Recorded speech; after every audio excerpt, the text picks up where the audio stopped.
All right. I think we are live now. So thank you so much for everyone who came today. My name is Jackson Ullman. I use he, him, his pronouns. I'm an orientation coordinator for this coming arrival. And today we have our Orientation Plus webinar on identity-centric groups and orgs at Macalester.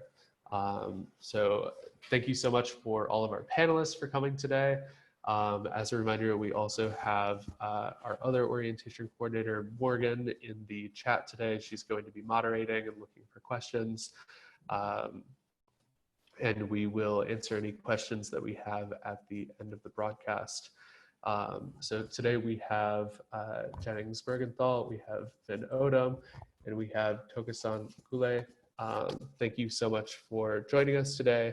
And then I'm also going to be speaking on behalf of a group that I'm a part of, but more on that later.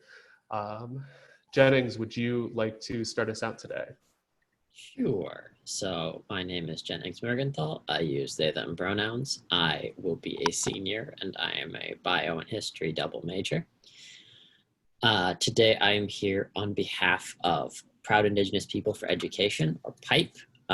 Whenever I just say pipe, people think I'm talking about the bagpipe band, which I am not.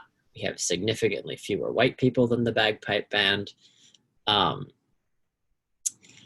Other things that I do. I'm a part of a number of other orgs. I've been a part of Spaces for the Students of Color Arts and Culture magazine for a while. I generally cause trouble. But about PIPE. So PIPE was founded in the 1970s as a sort of youth outgrowth of the American Indian movement, which started in Minneapolis. So PIPE centers Indigenous students and our experiences, and both tries to build an Indigenous community at Macalester, as well as educating the rest of the Macalester community about Indigenous issues. We are entirely student-led. We have an advisor. She's very nice. She checks in like once a semester. She's like, do you guys need anything? And we're like, nope. And she goes, great, thanks. I don't have tenure yet. But she's lovely. We all love and support her. Their membership is interesting because we will hold open meetings, but no one beyond the core membership will show up. So that can be about 6 people. But at larger events, we can have up to 50 or 60 people, or we can have like 12, and there's no way to tell before the event. So come to a PIPE event. It's always going to be exciting. You'll never know what you're going to expect. We generally try, when we were still meeting in person, generally tried to meet twice a week. Nope, once every 2 weeks, sorry. To sort of check in, see how everyone was doing, and more broadly to plan events. Our events are more focused in the fall.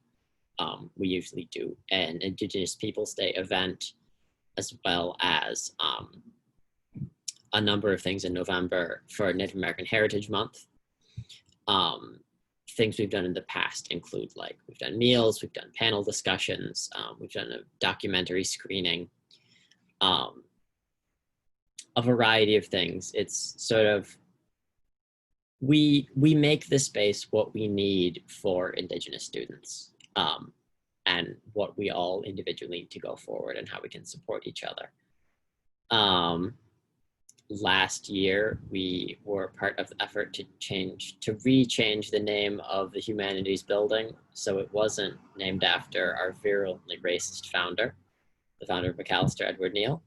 So, you know, that was a win. And we, you know, patted ourselves on the back, and we took the second semester off, which was a good call because then everything closed down. Our initial plan this coming year was to host a powwow in the spring, which we're very excited about. Is going to be very big. Now, who knows what's going to happen in the spring, but we still have the approved money for it, so we'll sure find out. How could an incoming student get involved? We have a PIPE Instagram that people can feel free to message. It's Indigenous People at Macalester, I believe. People can also reach out to me or other members. Our advisor does a lot of outreach stuff to first years as well. And yeah, like, you know, we're not scary. Sometimes people tell me I'm a little bit scary, but no one else is scary. And yeah, look forward to seeing you and potentially educating you and also learning from you. And there's my spiel. Jennings, thank you so much for sharing about pipe today. I hope I'm not frozen because it sure seems like I am. You came back, it's okay. Wonderful. So thank you so much for speaking on behalf of pipe today. I really appreciate you sharing all of that. Now I'm going to pass the conversation to Tokosang, and you can tell us about your organization. Hello, my name is Tokosang Lokule. My pronouns are she, her, hers, and I'm going to be a junior this upcoming fall. I'm planning to major in biology, minor in anthropology, and hopefully get a concentration in community and global health. I know it sounds like a lot, but it's okay.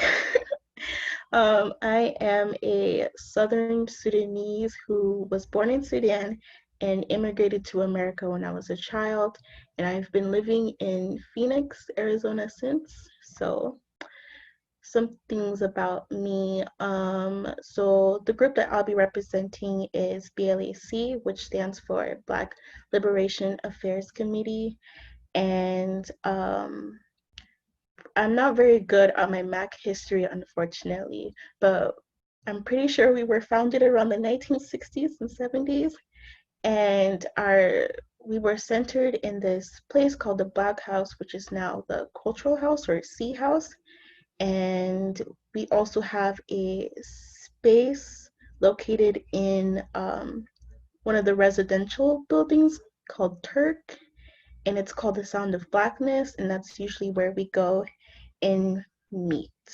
Other things and things I'm also a part of. I also was a part of Spaces for a little bit. I helped organize this POC dance with my friend Alice Pham. I also love to eat. Eating is good, and I also draw a little bit here and there.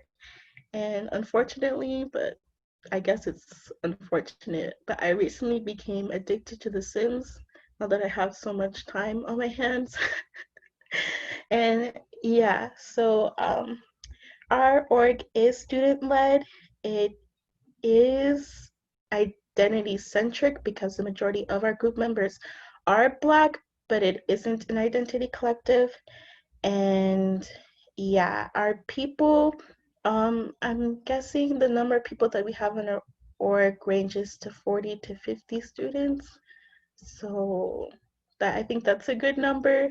And usually when we do recruit, we'll see other Black students on campus or if we can, talk to other non-Black students about our org and try to recruit them. But I know for a fact when I was a freshman, a fellow Black student came up to me and was just like, hey, listen, you're joining BLAC. And so here I am now. And so for our gatherings, we meet every other Thursday.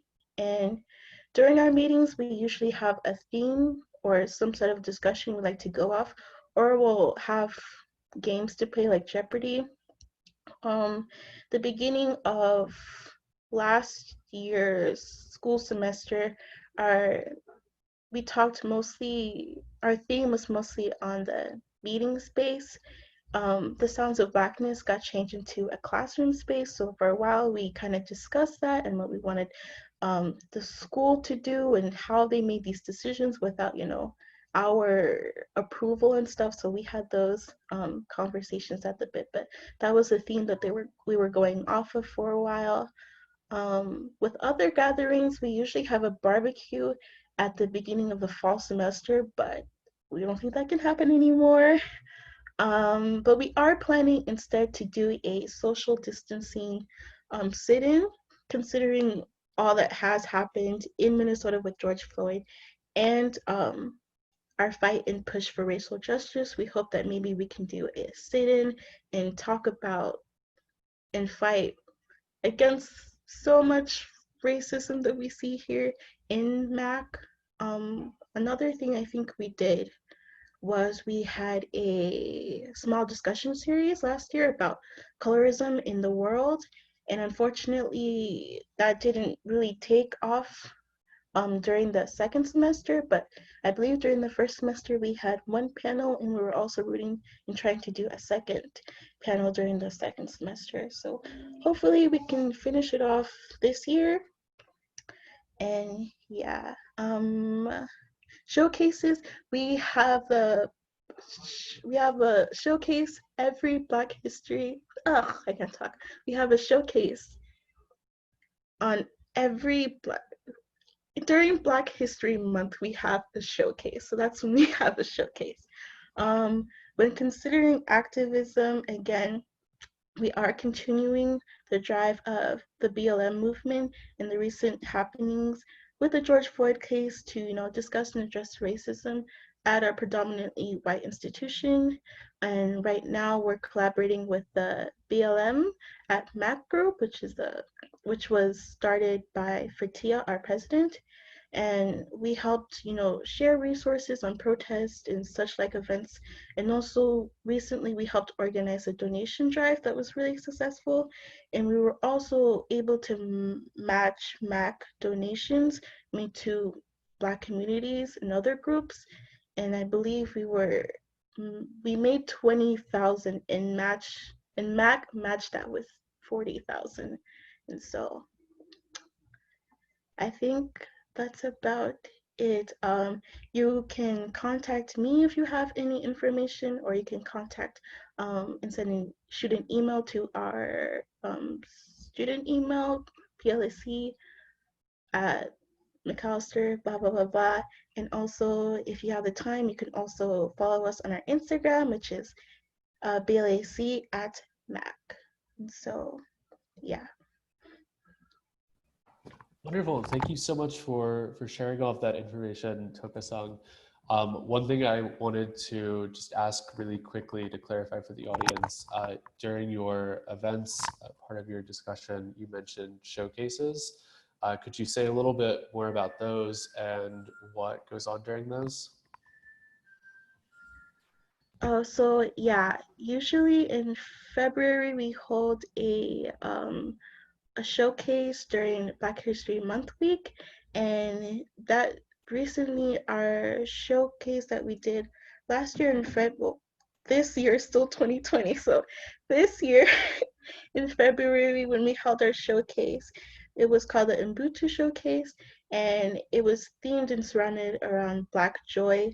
And so we had people perform poetry, we had people perform dance pieces, we also had like little skits and this and that. And so basically we tried to incorporate and show off some sort of Black theme, and have a showcase with all these amazing, beautiful, talented artists at our school, or alumni from our school, for instance. So, yeah.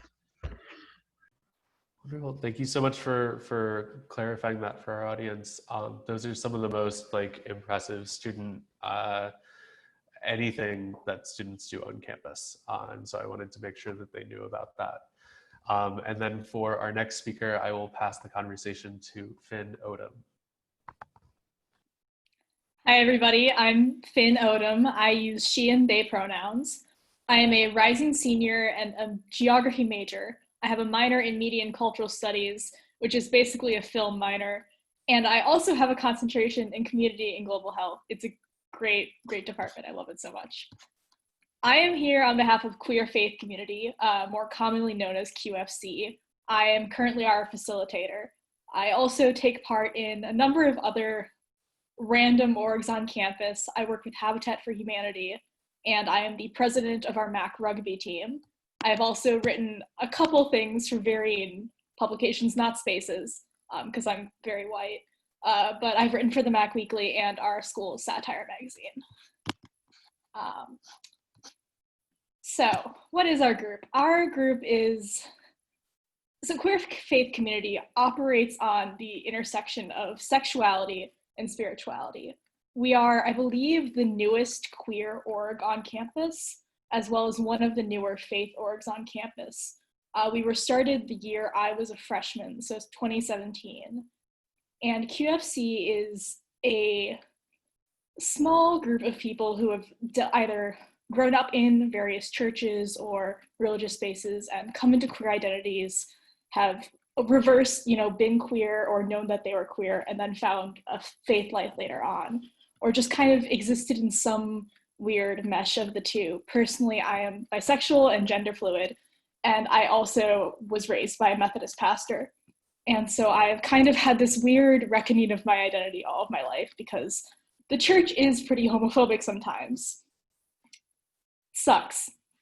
But it also can be a really great and beautiful community. So queer faith community is trying to live in that space together. And it's not just a Christian org. We've had Jewish participants, we've had Muslim participants. Due to the fact that sometimes religion can be very fraught, we are generally an anonymous group. We do not share the identities of our members publicly. Those of us who are facilitators or who are personally comfortable sharing that will speak in the name of the group. So I have done that in the past. Our former facilitators have operated as the spokespeople of QFC. We're mostly student run. We have a connection with the chaplain from the Center for Religious and Spiritual Life, but most of our activities are run by the facilitators ourselves. We meet also bi-weekly. Our location has changed around kind of for fun, also kind of because spaces are always changing on campus. In the past, we have met in the Gender and Sexuality Resource Center, which is really great because they have a tea collection there. And so when we have evening meetings, we can sit and drink tea and have hot cocoa.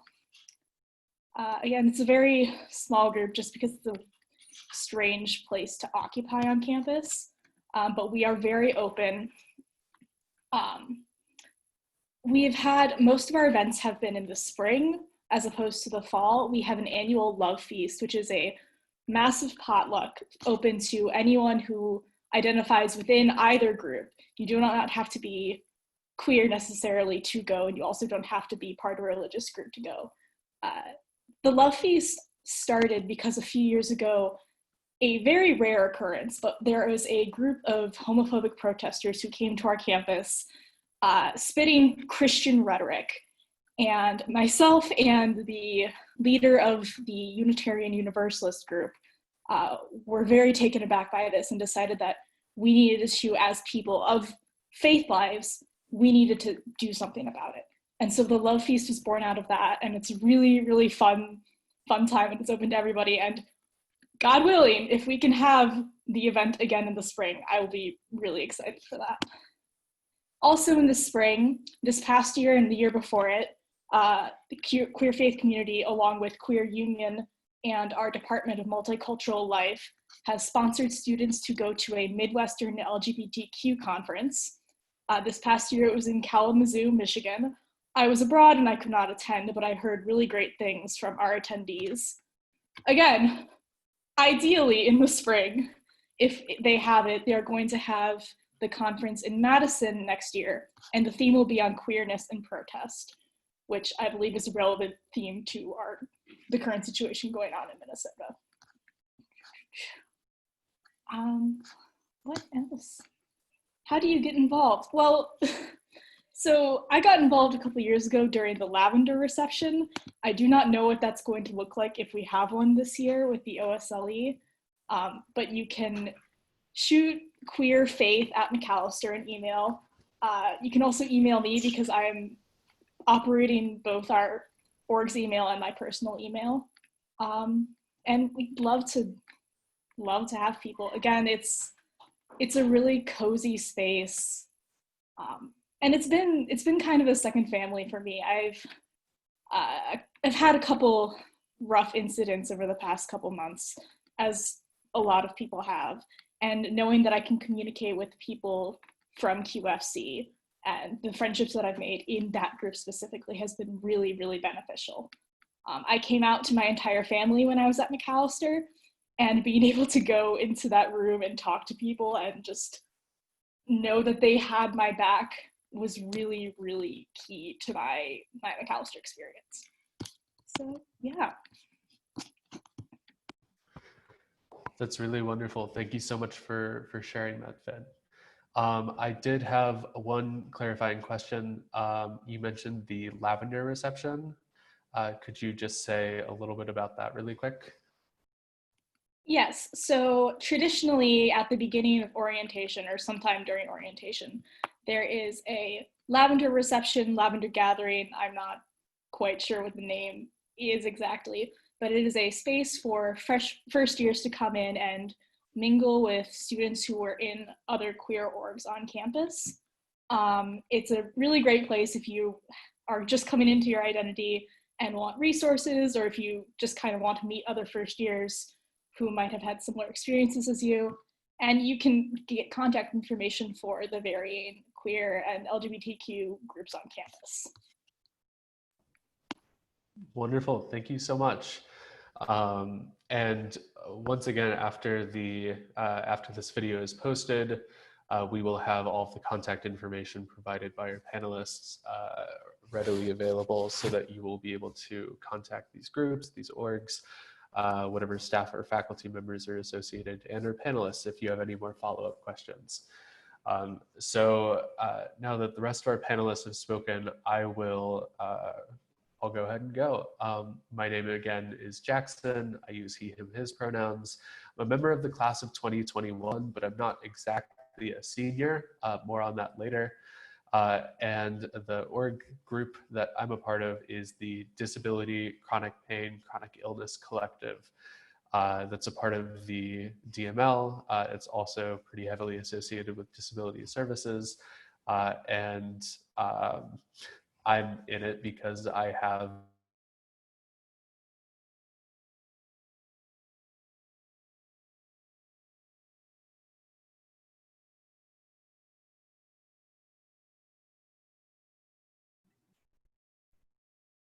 Jackson, you've cut out. year. I had to take some time off across my junior and senior year. Sorry, Yeah, Jackson, you cut out there for a sec. Could you take us back from the top? Yes. Sorry, I'm on my computer today and it's not the best for this kind of thing. So where did I cut off? At the I beginning. was. Right at the beginning, yeah. Okay, got you. So I'm representing the Disability Chronic Pain Collective. My freshman year, I came into Macalester what I thought was completely healthy. And then I was diagnosed in the second semester of my freshman year with a condition called ulcerative colitis. I became very sick my sophomore year. I took some time off. I came back and was still very sick. And I had a series of surgeries across my junior and senior year, which were the last 2 years. And I'm finishing out my education across this fall semester and next fall semester. I attribute a lot of my ability to stay in Macalester and remain a student here and remain a person with a presence on this campus because of the connections I made within disability services and within the Disability Chronic Pain, Chronic Illness Collective. I really didn't know what it meant to be sick and what it meant to live with chronic condition before I experienced it. And so that meant that I had no idea what I was doing. I didn't know who to talk to. I didn't know how to advocate for myself. By happenstance, I met a good friend of mine named Dylan Larson freshman year, and he introduced me to the idea of the Chronic Pain, Chronic Illness Collective and what it was there for. He introduced me to a couple of other students who had been involved with Macalester's Disability Services Department for a number of years. He kind of walked me through the basics of what it meant to ask for accommodations, what it meant to be a student who couldn't necessarily participate in the typical way or the normal way. And because of that, I'm still here. And now I've had my surgeries, but I'm still someone who has accommodations to be at Macalester. I still need assistance to be a student here, but I'm finishing out and I'm going to graduate soon, and I'm very excited about all of that. The Disability, Chronic Pain, Chronic Illness Collective has traditionally held a meeting once every 2 weeks on Friday nights, where we'll have board games. Sometimes we'll just sit and talk and discuss sort of the events of the last 2 weeks. There aren't events really, but Disability Services on the whole has events for both students with disabilities and education on disability for students without them. I was a part of one event last December where there was a collection of student stories published in an anthology of life with disability at Mac. There was also a live mic that night, and that was very fun. There was also a senior that year named B. Chihak, who for her history capstone, which is the culminating final project for her history major, she made a history of disability activism at Macalester. And there was a whole room display of that timeline and different snapshots of what disability activism looked like at Macalester. And so those are some of the things that Disability Services will do outside of their normal duties. But that's kind of the basics of Disability Services. And then there's also going to be a mentoring program this year. And going forward, it's in its infancy right now. So it isn't very large, but I believe that the dream is that Disability Services will have one upperclassman student to help each incoming student navigate what it means to be at Macalester with disabilities, chronic pain, and chronic illness. So that's pretty much it for my shtick. It doesn't look like we've had any questions in the comments so far, but I did want to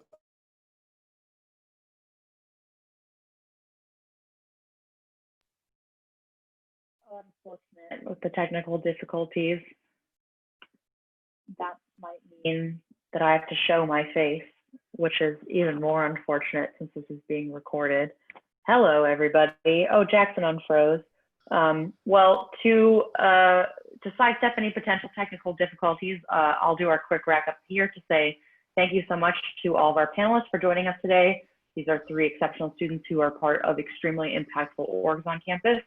And like it or not, we're all about to have a very strange year. So it's important to know where you can find community and where you can find support. And I think that this is an example of 3 great orgs that can definitely provide that for members of the Macalester community. So thank you everybody for taking time to participate today. And we will be posting the recording of this with lots of contact information, ways to get involved.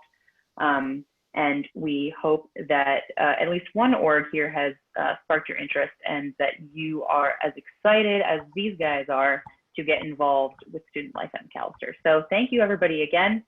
Thank you for bearing with us through technical difficulties. And we will see you all in Zoom boxes or on campus very shortly. Thanks everybody. Have a good afternoon. Thank you.